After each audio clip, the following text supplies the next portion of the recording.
Jangan jadi orang yang haus pujian, jangan jadi orang yang haus pengakuan. Setiap kita berharga di mata Tuhan. Kalau kita tahu bahwa hidup kita berharga, dihargai atau tidak sama orang lain, tidak mengubah nilai kita. Kita adalah orang-orang yang dikasihi Tuhan. Bagi Anda yang ingin dihargai oleh orang lain, Anda ingin mengejar sebuah penghargaan, tahukah Anda bahwa fokus Anda harusnya bukanlah mengejar penghargaan, tapi memastikan bagaimana hidup Anda berharga, punya nilai. Semua orang ingin dihargai, tidak ada orang yang tidak ingin dihargai. Tapi kebanyakan orang tidak mau bayar harga, tapi maunya dapat penghargaan. Selalu ada harga untuk sebuah penghargaan. Ketika suatu hari nanti kita sudah tidak ada lagi, apakah banyak orang yang akan menangisi kepergian kita nanti? Karena itu akan menjadi sebuah tolak ukur seberapa berguna kita hidup, seberapa berdampak kita hidup di dunia ini. Don't live to impress, but live to impact. Jangan hidup itu hanya sekedar untuk tampak, tapi jadilah orang yang berdampak. Kalau Anda ingin dihargai oleh orang lain, Anda ingin dihargai oleh atasanmu, Anda ingin dihargai oleh orang-orang di sekelilingmu, jadilah orang yang berguna, jadilah orang yang berharga, yang hidupnya bermanfaat bagi orang banyak. Kebanyakan orang hanya mengejar penghargaan, tapi banyak orang yang tidak mengerti bagaimana mengejar nilai sehingga hidupnya jadi berguna, jadi berdampak, dan jadi berharga bagi banyak orang. Saya percaya bahwa hidup ini bukan hanya untuk kaya, tapi untuk berkarya. Jangan hanya sekedar mengejar kekayaan, tapi pastikan kita berkarya nyata di tengah-tengah kehidupan kita. Percuma kaya kalau kita nggak berguna. Kalau kita ingin belajar jadi orang yang nggak munafik, pastikan hidup kita jadi teladan. Ketenaran dan jabatan memiliki tanggung jawab atas hidup banyak orang. Ketika kita ingin jadi yang terbesar, paling dikenal, punya jabatan yang tinggi, ada sebuah tanggung jawab yang mengikuti bahwa kita bertanggung jawab atas hidup orang banyak. Ketika Tuhan memberikan kepercayaan yang besar untuk memperoleh sebuah ketenaran atau jabatan, bahkan kekayaan, kita harus sadar bahwa ada tanggung jawab yang besar yang mengikuti itu. Memastikan hidup kita jadi teladan buat orang-orang yang mengikuti kita. Banyak orang yang punya jabatan, ketenaran, dan kekayaan tidak sadar bahwa dia harus bisa dipercaya. Orang-orang yang dipercaya lebih, dituntut lebih. Banyak orang yang ingin dihargai, diberi gaji yang lebih, diberi posisi yang tinggi. Tapi banyak orang yang nggak mau bayar harga untuk ada di posisi itu. Orang-orang yang digaji lebih akan dituntut lebih. Yesus mengecam orang Farisi karena kemunafikan mereka. Kenapa mereka munafik? Karena mereka mengajarkan tapi tidak melakukan. Pakailah pengaruhmu untuk hal-hal yang positif. Karena suatu hari nanti setiap kita harus mempertanggungjawabkan kepada Tuhan. Kejarlah pujian dari Tuhan, bukan dari manusia. Apalah artinya pujian dari manusia? Jangan cari penghargaan dari manusia. Carilah pujian dari Tuhan. Karena itu jauh lebih berharga. Pada akhirnya yang akan menilai hidup kita adalah Tuhan dan bukan manusia. Hari ini saya akan menyampaikan firman Tuhan tentang penghargaan dari manusia. Jangan haus akan pujian dan pengakuan karena kita akan kecewa. Filipi 2 ayat kedua berkata, "Karena itu sempurnakanlah sukacitaku dengan ini. Hendaklah kamu sehati sepikir dalam satu kasih, satu jiwa, satu tujuan, dengan tidak mencari kepentingan sendiri atau puji-pujian yang sia-sia. Sebaliknya, hendaklah dengan rendah hati yang seorang menganggap yang lain lebih utama daripada dirinya sendiri." Paulus dalam Filipi 2 ayat yang kedua sampai ketiga mengajarkan supaya kita tidak mencari pujian yang sia-sia dari manusia. Jangan jadi orang yang haus pujian, jangan jadi orang yang haus pengakuan. Setiap kita berharga di mata Tuhan. Kalau kita tahu bahwa hidup kita berharga, dihargai atau tidak sama orang lain, tidak mengubah nilai kita. Kita adalah orang-orang yang dikasihi Tuhan. Bagi Anda yang ingin dihargai oleh orang lain, Anda ingin mengejar sebuah penghargaan, tahukah Anda bahwa fokus Anda harusnya bukanlah mengejar penghargaan, tapi memastikan bagaimana hidup Anda berharga, punya nilai. Semua orang ingin dihargai, tidak ada orang yang tidak ingin dihargai. Tapi kebanyakan orang tidak mau bayar harga, tapi maunya dapat penghargaan. There is always a price for a prize. Selalu ada harga untuk sebuah penghargaan. Pujian itu hanya bagi orang-orang yang hidupnya berguna. Bagi orang-orang yang hidupnya jadi berkat. Amsal 27 ayat yang kedua berkata begini, "Biarlah orang lain memuji engkau dan bukan mulutmu. orang yang tidak kau kenal dan bukan bibirmu sendiri. Orang-orang yang kita sentuh secara langsung maupun tidak, merekalah yang menyaksikan apakah hidup kita ini sudah jadi berkat atau belum. Apakah hidup kita berguna atau tidak. Apakah hidup kita berdampak atau tidak. Pertanyaan saya adalah ketika suatu hari nanti kita sudah tidak ada lagi. Apakah banyak orang yang akan menangisi kepergian kita nanti? Karena itu akan menjadi sebuah tolak ukur seberapa berguna kita hidup. Seberapa berdampak kita hidup di dunia ini. Don't live to impress, but live to impact. Jangan hidup itu hanya sekedar untuk tampak, tapi jadilah orang yang berdampak. Kalau Anda ingin dihargai oleh orang lain, Anda ingin dihargai oleh atasanmu, Anda ingin dihargai oleh orang-orang di sekelilingmu, jadilah orang yang berguna. Jadilah orang yang berharga, yang hidupnya bermanfaat bagi orang banyak. Kebanyakan orang hanya mengejar penghargaan, tapi banyak orang yang tidak mengerti bagaimana mengejar nilai sehingga hidupnya jadi berguna, jadi berdampak, dan jadi berharga bagi banyak orang. Amsal 31 ayat 31 berkata, berilah kepadanya bagian dari hasil tangannya, biarlah perbuatannya memuji dia di pintu-pintu gerbang. Saya percaya bahwa hidup ini bukan hanya untuk kaya, tapi untuk berkarya. Kalau kita ingin kita dipuji sama orang-orang yang bahkan tidak mengenal kita, kita ingin kita dihargai oleh orang-orang yang ada di sekitar kita, pastikan hidup kita berguna bagi mereka. Jangan hanya sekedar mengejar kekayaan, tapi pastikan kita berkarya nyata di tengah-tengah kehidupan kita. Percuma kaya kalau kita nggak berguna.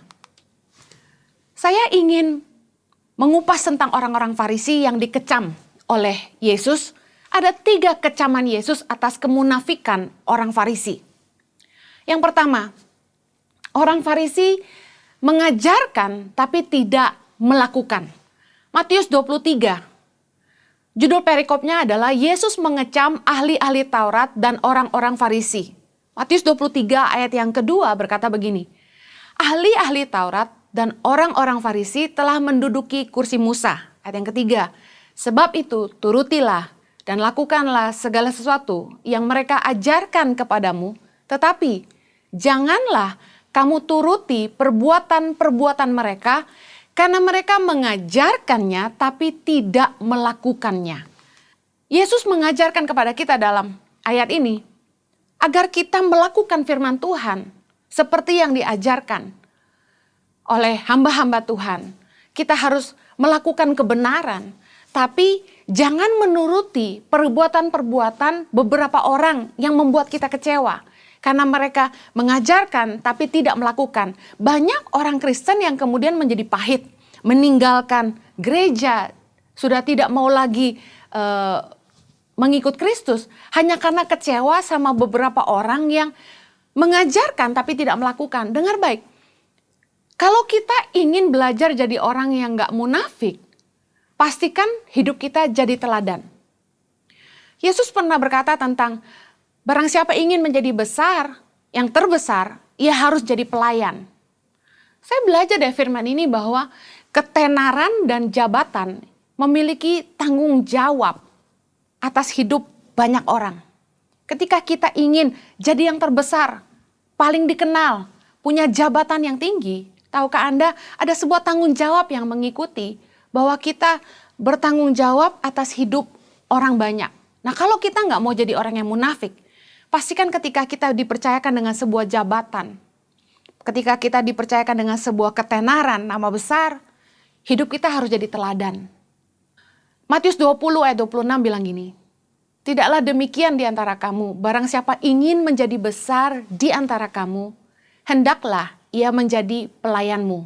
Ayat ke-27, dan barang siapa ingin menjadi terkemuka di antara kamu, hendaklah ia menjadi hambamu. 2 ayat ini bicara soal ingin menjadi besar di antara banyak orang, berarti memiliki jabatan, pengaruh yang cukup besar. Barang siapa ingin jadi terkemuka, bicara soal ketenaran. Dikatakan firman Tuhan harus menjadi pelayan, harus menjadi hamba atas semua. Yang artinya gini, ketika Tuhan memberikan kepercayaan yang besar untuk memperoleh sebuah ketenaran atau jabatan, bahkan kekayaan, kita harus sadar bahwa ada tanggung jawab yang besar yang mengikuti itu. Bahwa kemudian kita harus jadi hamba, jadi pelayan, serving many interests. Kita harus memastikan hidup kita jadi teladan buat orang-orang yang mengikuti kita.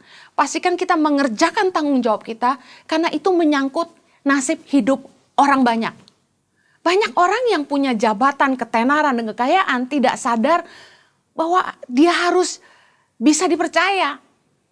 Orang-orang yang dipercaya lebih, dituntut lebih. Lukas 12 ayat 48b berkata, setiap orang yang kepadanya banyak diberi, daripadanya akan banyak dituntut. Dan kepada siapa yang banyak dipercayakan, daripadanya akan lebih banyak lagi dituntut. Banyak orang yang ingin dihargai, diberi gaji yang lebih, diberi posisi yang tinggi. Tapi banyak orang yang gak mau bayar harga untuk ada di posisi itu. Orang-orang yang digaji lebih akan dituntut lebih. Tapi banyak orang yang meninggalkan sisi tanggung jawab, tapi menginginkan kepercayaan yang lebih. Yesus mengecam orang Farisi karena mereka mengajarkan tapi tidak melakukan. Sekali lagi kita belajar bagaimana kita tidak jadi orang yang munafik supaya Yesus tidak mengecam kita. Adalah memastikan bahwa kita nggak hanya pintar ngomong aja, tapi kita harus menghidupi apa yang kita bicarakan. Peringatan bagi para pengajar, bagi para pengkhotbah seperti saya, bahwa memastikan jangan cuma ngomong aja, jangan cuma pintar ngajar aja, tapi pastikan kita harus melakukan. Beberapa komen di YouTube bilang gini, Anda yang khotbah sudah melakukan belum? Sebuah peringatan. Karena firman Tuhan berkata dalam 1 Korintus 9 ayat 27, tetapi aku melatih tubuhku dan menguasainya seluruhnya, supaya sesudah memberitakan Injil kepada orang lain, jangan aku sendiri ditolak. Mengerikan banget bagi seorang hamba Tuhan. Ini yang selalu saya ingatkan kepada diri saya sendiri. Jangan sampai saya khotbah sesuatu yang saya nggak hidupi. Karena sia-sia ngajar orang lain, diri sendiri nggak selamat. 1 Korintus 9 ayat 27 bilang, supaya jangan sesudah memberitakan Injil kepada orang lain, jangan aku sendiri ditolak. Lebih baik nggak pelayanan tapi selamat. Sebuah peringatan. Jangan sampai kita ngajarin orang tapi kita sendiri nggak melakukan. Makanya saya malas bikin khotbah yang terlalu sulit, terlalu jelimet. Karena saya ingin belajar mengajarkan apa yang saya sudah hidupi. Mungkin Anda belum baca Alkitab, satu Alkitab habis. Tapi saya mau katakan gini, mungkin Anda cuma tahu 1-2 ayat. Enggak apa-apa, tapi Anda harus sungguh-sungguh menghidupinya. Percuma tahu banyak tapi tidak melakukan. Sebuah peringatan buat kita. Yesus mengecam orang Farisi karena kemunafikan mereka. Kenapa mereka munafik? Karena mereka mengajarkan tapi tidak melakukan. Bagi Anda yang dipercayakan Tuhan dengan ketenaran dan jabatan, jadi pemimpin, Anda dipercayakan Tuhan dengan kekayaan, pastikan Anda tidak hanya memerintah orang-orang di bawah Anda tidak hanya mengajarkan kepada orang-orang di bawah Anda, tapi Anda melakukan apa yang Anda ajarkan. Dan dengar baik, orang-orang yang tenar, orang-orang yang punya jabatan biasanya punya followers yang banyak di sosial media. Saya ingin encourage setiap Anda untuk menggunakan pengaruh Anda untuk hal-hal yang positif. Menggunakan pengaruh Anda untuk hal-hal yang baik. Mengarahkan para followers Anda untuk hidup lebih baik. Mengajarkan hal-hal yang membuat hidup mereka lebih berguna. Sayangnya banyak orang menggunakan sosial media untuk menebarkan hal-hal yang negatif, isu-isu hoax, isu-isu yang kurang baik, bahkan memberikan influence yang kurang positif, seperti patah hati, bunuh diri, dan sebagainya. Dengar baik, pakailah pengaruhmu untuk hal-hal yang positif. Karena suatu hari nanti setiap kita harus mempertanggungjawabkan kepada Tuhan. Yang kedua, kecaman Yesus atas kemunafikan orang Farisi adalah mereka melakukan apapun untuk dilihat orang. Matius 23 ayat yang kelima berkata begini, semua pekerjaan yang mereka lakukan hanya dimaksud supaya dilihat orang. Mereka memakai tali sembayang yang lebar dan jubah yang panjang. Dengar baik, orang Farisi dikecam sama Yesus karena mereka melakukan semua pekerjaan hanya supaya dilihat orang. Hati-hati, jangan cari pujian dari orang, jangan cari penghargaan, jangan haus pengakuan. Ada sebuah rahasia firman Tuhan yang saya temukan, yang saya beri judul The Hidden Rewards. Bahwa Tuhan itu senang membalas segala kebajikan dan ibadah yang kita lakukan tanpa dilihat orang. Saya mau kasih buktinya di dalam Matius 6 ayat keempat, ayat ke-6 dan di ayat 18. Dalam Matius 6 ayat yang keempat dikatakan begini, hendaklah sedekahmu itu diberikan dengan tersembunyi, maka Bapamu yang melihat yang tersembunyi akan membalasnya kepadamu. Matius 6 ayat yang ke-6 berkata begini, tetapi jika engkau berdoa, masuklah ke dalam kamarmu, tutuplah pintu dan berdoalah kepada Bapamu yang ada di tempat tersembunyi. Maka Bapamu yang melihat yang tersembunyi akan membalasnya kepadamu. Sekali lagi, ayat yang ke-18, Matius 6 ayat 18 berkata begini, supaya jangan dilihat oleh orang bahwa engkau sedang berpuasa, melainkan hanya oleh Bapamu yang ada di tempat tersembunyi. Maka Bapamu yang melihat yang tersembunyi akan membalasnya kepadamu. 3 kali di ayat Matius 6 ayat 4, ayat ke-6 dan ayat 18 diulangi kata-kata yang sama. Bapamu yang melihat yang tersembunyi akan membalasnya kepadamu. Ketika kita melakukan ibadah, bersedekah, berdoa dan berpuasa, Tuhan mau kita lakukan itu dengan ketulusan. Bukan untuk dilihat orang. Bukan supaya kita dipuji. Belajar dari kecaman Yesus atas kemunafikan orang Farisi. Mereka melakukan semuanya itu hanya untuk dilihat orang. Tahukah Anda, ketika kita melakukan sebuah kebajikan yang tidak dilihat oleh orang, ada satu resiko bahwa orang gak akan tahu bahwa kita berbuat baik sama mereka. Dan otomatis mereka gak akan berterima kasih sama kita. Dan bahkan mungkin pemberian kita yang kita lakukan dengan diam-diam itu membuat orang itu biasa aja sama kita. Saya mau bilang begini, Tuhan akan membalas segala kebajikan yang kita lakukan tanpa dilihat orang. Yang artinya gini, ketika manusia tidak tahu bersyukur, ketika manusia tidak membalas perbuatan baik kita, maka kita sedang memberi kesempatan kepada Allah untuk membalasnya bagi kita. Tuhan sangat senang memberkati orang-orang yang melakukan semuanya dengan ketulusan. Yang ketiga, kecaman Yesus atas kemunafikan orang Farisi adalah karena mereka gila hormat. Matius 23 ayat yang ke-6. Mereka suka duduk di tempat terhormat, dalam perjamuan dan di tempat terdepan di rumah ibadat. Mereka suka menerima penghormatan di pasar dan suka dipanggil rabi. Sekali lagi, jangan mengejar penghargaan dari manusia. Jangan haus pujian, jangan haus pengakuan, jangan gila hormat. Jangan sampai kita cari penghormatan dari manusia. Banyak orang yang ketika datang ke sebuah pesta, mereka lebih milih duduk di tempat terdepan. Siapa sih yang gak suka dapat kursi terhormat? Siapa sih yang gak suka dihargai? Tapi firman Tuhan mengajar kita, jangan suka duduk di tempat-tempat terhormat. Bahkan dalam salah satu perikop, Yesus mengajarkan gini, ketika engkau datang ke sebuah perjamuan, jangan duduk di tempat yang terhormat, supaya jangan sampai ada orang yang harusnya duduk di situ, engkau diusir setelah itu. Lebih baik kita duduk di belakang, kalaupun tuan rumah menganggap kita layak duduk paling depan, biarlah mereka yang mengundang kita untuk pindah ke depan. Nah biasanya kalau saya datang ke sebuah gereja, kalau saya nggak persilakan duduk di depan, saya selalu cari tempat duduk di belakang. Artinya gini, kita harus belajar rendah hati.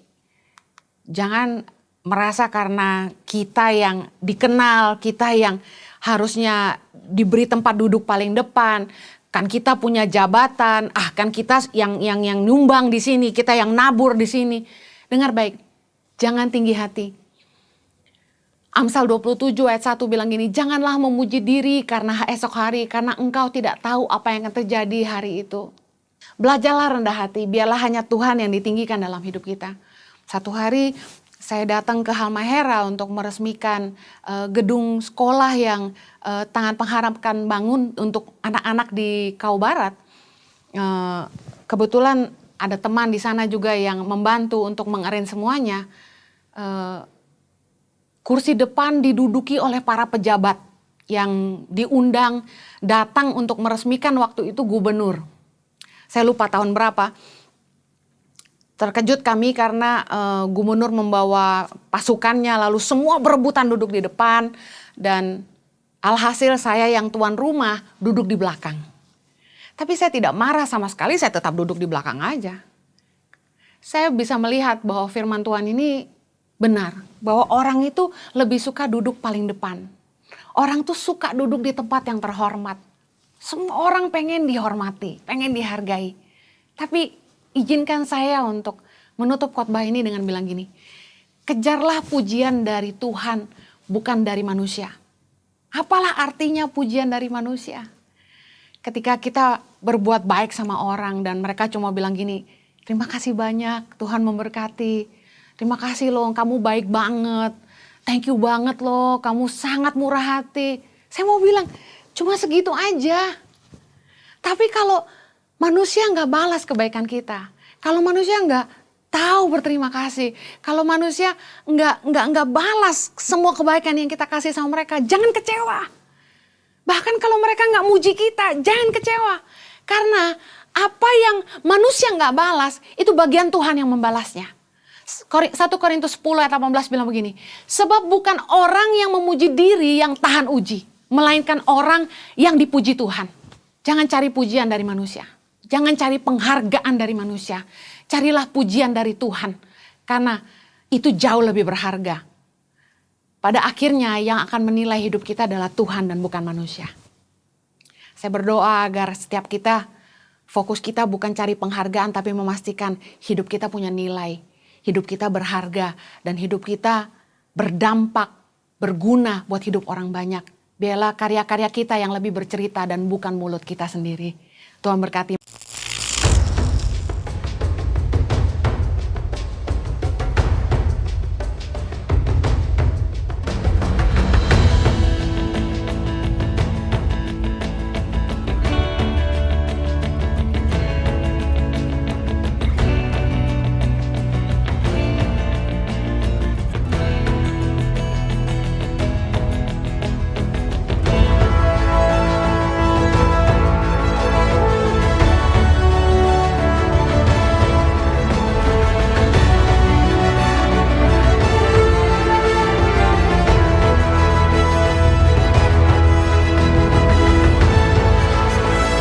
Suka duka, perjuangan guru Tangan Pengharapan dalam membangun pendidikan di pedalaman Indonesia.